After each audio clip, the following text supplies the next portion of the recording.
Wala eh. Hindi tayo magpapatinag at hindi titigil. Second series pa lang ng araw na ito. Pero itong mga laban na napapanood nyo ngayon, natutunghayan nyo, ay ang laki ng impact sa ating mga points papasok ng playoffs. Huwag natin patagalin, Ingan. Pasok na tayo sa game. Speaking of points, tatandaan natin Onyx Arsenals, hindi nila kailangan ng sweep dito to secure a playoff spot. Ang kailangan lang nila manalo sa serye, secured na sila.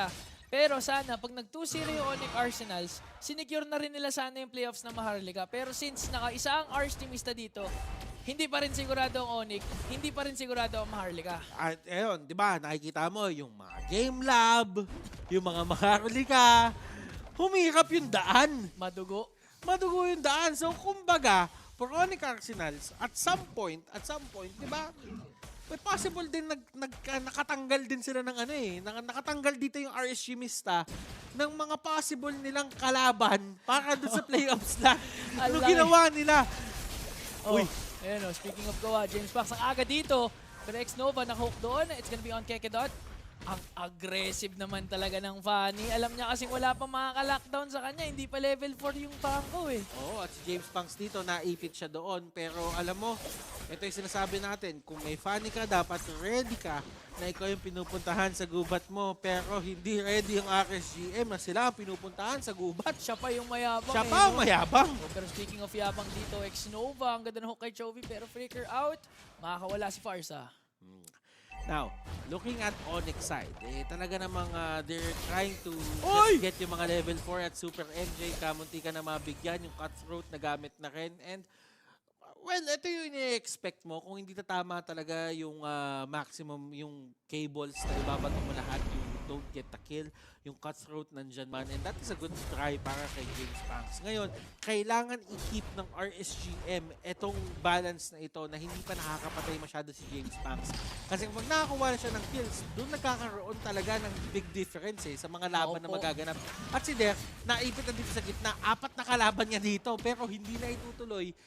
Kasi nandito na din sila kay K-Dot. Pero si Der hindi pa tapos. Isa-sandwich pa rin dito si Der. That's gonna be a first blood. Super MJ ang makakakuha. Tinry iligtas doon ni Kekedot. Pero that means Ars Mista. Mas maganda posisyon nila for this turtle. Pero sa totoo lang, ang gusto ko lang malaman doon is kung ano nga ba talaga yung gustong ma-achieve doon ni Der. Kasi at some point, level 4 na din kasi si Super MJ Oo. So parang wala ka na rin naman nade-delay ng mga panahon na yun. Oy! Ay! Naku po, nakaisa nga dito si James Punks. It's gonna be on 2-1-6 pero naisahan Ayan. siya. Yan yung sinasabi natin, pre. Keep this balance. Kapag may nakuha siyang isa, i-trade nyo para sa buhay niya. As long as hindi nagkakaroon ng sobrang laking lead, hindi din naman nagiging factor totally yung Fanny dito na nakakatakot na siya at nagbe-burst down siya ng kung sino-sino. Hirap na hirap dito si Ben, no? Hirap na hirap yung Uy, puputok to! Hindi. Puputok to! Hindi. Ay, Ayun, hindi. kulang one hit na lang Kulang. Tignan mo may significant level gap doon. Lamang ng isang level dun si Vayne pero siya yung umaatras laban kay Der. Alam mo naman, 3 Drizzle beses pinapalo. Kapag ka magtitibag ka ng mga pader-pader sa bahay, anong ginagamit mo? The Hammer. Di yan. Di nakikita mo kung ano yung weakness ni Grak. Kaya pala Kaya pala hindi kinakaya Based on experience na pala to Alam mo, sa ML, madami kang matututunan. Yung mga real life application na Uy! mga tinatawag. Pero dito, ikaw na naman ang nabigyan. At ikaw na naman ang nahuli penalty zone para makatakas. Pero ang ganda ng ikot na ginagawa ng RSGM. Nahuli pa si KK-Dot! Nahuli pa nga si Kekedot pero makakatakas rin naman. Ang ganda ng cheat con do out. And now this time, ito na yung sinasabi natin. Ito na yung gulo! Ito na yung galo. Ayaw na talaga nila makakuha ng purple buff. Etong si James Punks. At mukhang hindi pa nga ata niya nakuha. Nakuha ba niya? Hindi nakuha ni Dre Schofield. Nakikita mo na walang blue na marka dito para sa kanya. So, ibig sabihin, nakuha pa rin naman ni James Punks yung gusto niya. Pero, dito natin nakikita na pinipilit na nila as much as possible na nag-retry si James Punks before a big team fight. Oy, Si pero 1-6. si 1-6 nahuli nila pero naipit na naman si James Punks. Pero si Poison dito nagwawala. Siya pa una makakapatay. It's gonna be on to 1-6. Pero kapalit na naman ng buhay ng jungler Oy. ng Onyx. Ang ganda ng pag-control nila dito kay James Punks. Nakikita mo ba yung cable ni James Punks? Nagpapanik din siya sa gitna Hindi ko na nga masyado makita kasi yung ginagawa talaga ng RSGM, talagang iniipit doon si James Punks. Ayan kumain na. Pinake-back, pre! Kumain na nga dito si Poison. Oy! Ay! Si Vayne! Grabe yung wild charge clutch to bring down Boyson dun. Pero ang kapalit naman, Onyx Arsenals nakakuha ng turtle and they wanna go for Dre Schofield. Si Dre Schofield pinapalambot dito. Babatuan na siya ng first kill. Tingnan natin kung may execute ba. And Dre Schofield has a way to get out of that scruffle. And sa totoo lang, nakuha pa nga ng Onyx dito yung turtle na iyon. Habang nangyari dun sa taas, RSGM made it worthwhile na kahit paano ay makakuha sila ng isang kill doon kay Boyson. Pero si Boyson naman, tunay na fighter eh. Literal na nilaban niya hanggang dulo eh. Kinailangan pa na gamitan ni Vayne ng wild charge para ma-takedown siya. Tapos nag-flicker out pa para na maka-escape. And now si Chovy dito, hinahabol ngayon ng RSG Mista. Ay, ito na, naagawan na. Naagawan Naagaw na na ni Dre Schofield. Nagawa ng Dre Schofield yung trabaho niya. At habang nangyari yung lahat, nakikita mo si James Fox, bumi-vertical jungle, pumupunta dun sa kabilang side. Kaso, ready na si Valentina at saka si Franco. Sinabi na, subukan mo tumapak dito. Alam na eh. Kagatin kita, harm. Alam ni, kasi sabi ni Dre Schofield, oy, kinuha na ko to ng purple, aagaw yan at kumain na nga dito. It's on to Kekedot. Ginamitan na nga ng feathered airstrike, pati na rin. You torn apart memory from 1-6 at si Kekedot ay tutumba. Who would have thought at some point that a band-aid solution would be the perfect solution for the early game dito na pinapakita ng side ng RSG Mista. Yung 7-2 na ito, it isn't really because na mas magaling sila in terms of taking down enemies. Pero yung 7-2 na yan yung pagpupumilit nila na gumamit ng mga skills dito at lumaban unti-unti ang Onyx as much as possible doon sa kanilang mga objectives na kinukuha nila, lalo na sa Fanny. At hindi nga nakasipa doon si Kekedot. Tutumba na nga ang kanilang gitnang tore doon. Hinahabol talaga ni 1-6. Boyson nag-ulti dito. Ipit na ngayon si X-Nova at nasipa pa nga dito. Pero si 1-6 pa rin naman yung ibabaw. Nakakuha pa nga doon si X-Nova. Ang pipilitan gumamit ng Purify dito si Boyson. Pero hahabulin siya ng RSG Mista. Penalty zone out para kay Tear. That's gonna be 2 casualties for Onyx. At mukhang hindi sila makakontest ng turtle. Ang ganda na binuo na draft dito ng side ng Onyx, but it all crumbled down just because of certain mistakes na naganap. Nakita natin kanina yung pinakaunang attempt sa kill ni James Fox, hindi nag-work para sa kanya. Hindi nag-work. At dahil doon, hindi na nagkaroon ng momentum, and to be perfectly honest with you, nung gumalaw na si Vayne, nung gumalaw na si X-Nova, hindi na sila makapwesto. Titignan mo yung stats dito ng dalawang Brusco natin dito, 202, 207. Ingan, wala nang makapigil sa kanila. Ayun, kumain pa nga ulit doon si X-Nova. At si Der this time, kahit si Der na yung kinakain nila, na-make sure nilang na-burst down nila ang bawat initiation na ginagawa ngayon ng RSG Mista, conceal play to get a hook there. Pero sabi nila, okay lang, Tore na lang gusto natin. Ang tunay na batak, ang tunay na matigas. Sinusubukan pa rin dito ng Onyx na humanap ng onting farm pa para kay James Fox. At habang nangyari yung lahat, tignan mo, todo protektado talaga yung purple buff dito ng RSGM. Kung papansinin na, the moment na lumabas yun, ang ginawa ng mga tao, si Vayne tsaka si X-Nova, taka pre, punta tayo sa purple buff natin. Meron tayong lakad doon, pre. Akyat sa taas eh, kahit nga hindi pa kukunin ni Dre Schofield, binabantayan ngayon ng RSG Mista and si X-Nova. May flicker siya. He can commit.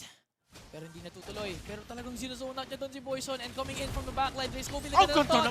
Sinumaan pa nga ng wild charge dito. Kekedot is now down. Pero penalty zone coming in from there. Super MJ ang kanilang target. Makakatakas dahil may sariling penalty zone doon. Pero hindi niya kakayanin yung ginawa ng Onyx doon. That's gonna be a 2-for-1 trade. Kekedot kapalit ni Super MJ. At nandun sa baba, James Punks, the ultimate trabaho man. Trabaho lang, walang personalan at James Punks dito. Yung kable niya, pre! Yoy! 1-6, muntikan na. Gumamit ba ng Wind of Nature? Hindi. Pero, pre, so sobrang bilis, di ko alam eh. Hindi, actually, ganito yung nangyari. Kaya hindi siya na-takedown. May unang kable na binato doon, si Fanny. Hindi tumama sa pader. If ever man tumama sa pader yon, that could have meant makakataka siya at matitakedown niya sana si 1-6. Dre Schofield, on the other hand, talagang nilalabanan ng nila at si X-Nova ay unti-unting nabibigyan na din. Kung papansinin mo kung nasa nakapwesto dito yung mga members ng Onyx, this is actually a really good position for them kasi naprotektahan nila somewhat itong purple buff ng isang Fanny at meron din silang access dito agad sa Lord. So ibig sabihin, 4 agad sila dyan at pwedeng gumawa ng ibang play sa mapa dito yung Fanny. Tignan natin kung anong gagawin ni 1-6. Actually, hinihintay lang ata ni James Fox may magpakita para makapag-split siya. Pero this time, sasama daw siya. Nakikinig sila sa iyo, Butter. Sama-sama tayo pag may neutral objective. Kahit mataas yung pick-off potential natin, sige, palagan natin sa clash. Pero try muna natin mag--1 dito. Si Vayne ang kanilang namataan. Malayo ngayon si 1-6. Pero nasa RSG Mista yung hold sa Lord.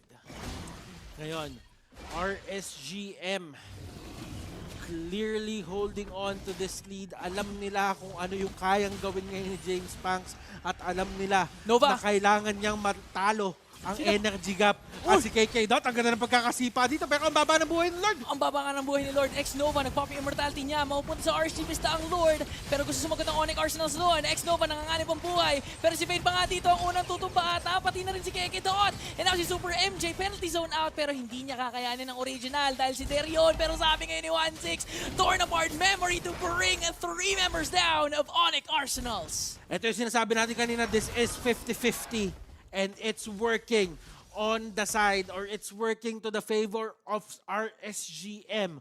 Onyx Arsenals, clearly, may pinaplano silang idea nung bago mag-start to na hindi sila mabubunggo. Pero apparently, nabunggo na sila na nabunggo dito. And kahit nasabihin natin na may Chovy sila, ay hindi na talaga napipigilan pa yung pagkatsada. Tawagin mo ang RSG Mista na pabebe boys kasi hindi mo sila mapipigilan. Hindi nga talaga nila kayang pigilan ang ginagawa ngayon ng RSG Mista. Ang ganda din talaga ng Brody pick dito pero masyado atang marami ang Onyx Arsenals doon. Hindi kinaya ni Vayne. Pero ito yung point na gusto ko sabihin. Ang ganda talaga ng Brody pick kasi kahit one-on-one laban kay James Pangs, kahit one-on-one laban kay Vanny, kinakaya niya. Alam mo pre, yung Brody na yan yung pinakamatigas. Kumbaga, meron kang pinakamasakit, meron kang pinaka-explosive, meron kang pinakamalupit sa AOE. Si Brody, ang kaya niyang gawin, ako ang pinakamatigas. Pinakamatigas. At yung nakikita mo, at kung titignan mo yung ano na yun, yung jungle na yun, yung purple buff ng side ng RSGM, di ba? Iniwan nila yung isang maliit, si Baby Buff. Para hindi mag-spawn. Para hindi na mag-spawn yung buff na yun. Si Baby Buff. Si Baby Buff, dalawa kasi yun, si Mama Buff tsaka si Baby Buff. Si Mama Buff, laging tinitake down, si Baby Buff nandun lang. Iniiwan lang. Kasi ang ibig sabihin nun, kapag dumiretso sila at pinaglaban nila yung purple buff dito ng side ng Onyx Arsenals, walang option si Pani kung hindi paglaban lang yung buff niya. Kasi kapag pumunta siya doon, may kita niya si Baby Buff na nandun. Naok na nga dito si James Pangs pero nakasagot din naman si Dare with the penalty zone of his own. And now Keke Dot ang ganda ng hila dito kay 1-6. 1-6 nanganganib ang buhay pero sabi niya free hit lang kakayanin niya. Ang binibigay ng Onyx Arsenals, Dare ang unang tutumba. Gusto sumagot ngayon ni James Pangs pero yung mga bodyguards ng RSG Mista masyadong makunat. At andito sila, kumakatok na sa pinto. Gusto na nilang tapusin ito. Gusto nilang guluhin pa ang mat ng ating mga League Ops na nag-aabang dun sa may kabila. Kamusta na ang mat kaya ngayon? Kung matutuloy ito at magtutuwan, ano na lagay? Yung mga ina-expect natin mangyari, hindi nangyayari kasi pumupuso yung mga delikado sa playoffs, Butters. Kahit si Dr. Strange pre, hindi kaya tagnan kung ano yung mga outcome dito. Hindi niya na-predict eh. Ilan yun? 1 billion possibilities. 17 million ata, 17 million tapos isa lang yung nangyari. Pero dito, kahit saan mo tignan Dr. Strange kung ano man mangyari, mas madami ito. Pakiramdam ko hindi mo na mapipinpoint. Isang buong movie bago mo matapos. Isang movie, 2 parts. Ganun nakagulo yung nangyayari sa standings natin eh.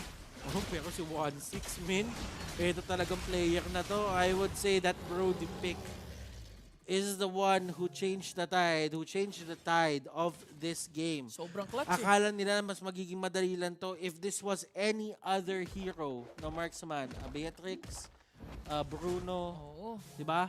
This could have been easier para ma-control para kay James Pangs. Pero this time around, wala talaga. No amount of control could hold on to that 1-6 Brody. 8-2-3 by the way. Ibig sabihin lang yan, napakataas ng kanyang gold at mataas ang damage, mataas ang pagiging tanky. And ako naniniwala ko balance lang siya. Ang kailangan lang iwasan dito ng side ng RSGM is dalhin to ng late game. Delikado kasi. Delikado sila sa late game kasi kapag dumating yung panahon na yon, hindi na si James Pangs ang kalaban mo na si Boyson. Manggugulo na lang talaga si James Pangs pag umabot ng late game or secure ng objective. So si Boyson talaga yung mangingibabaw for the side of Onyx Arsenals. At alam to ng RSG Mista. Kaya naman todo po sila ngayon. Gitnang tore, tutumba.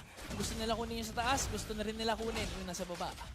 At pumufocus dito yung side ng RSGM dito sa may bottom lane. Andun si KK Dot, si James Punks dito. Pumaharap-harap, sinusubukan kahit paano nahulihin na lang dito si James Punks. Habang nangyari lahat, they will be successful into defending this bottom lane for the first wave. May second wave pa, kailangan pa nilang ayusin to. Nova, nag-conceal na ngayon. Merong flicker, pati na rin kain. Wala silang mahuhook. And now this time, Onyx Arsenal sa sumasagot. It's gonna be on Dre Smokefield. Super MJ, penalty zone of his own. At delikado nga dito si Boyson, pero makakatakas pa rin naman. Super MJ will fall down. Pero si Derek Ekitot, wala na rin sa picture. 4 members of RG Mista, buhay na buhay pa rin. Onyx Arsenals, natumba na yung kanilang torre sa baba. Na RSG Mista, gusto kunin yung nasa taas. Funny, hindi talaga nag-work yun para sa side nila. Si Boyson sinusubukan. Yung time na mapag-farm siya, pero hindi niya na mapapalo kasi nakagatakin siya bigla.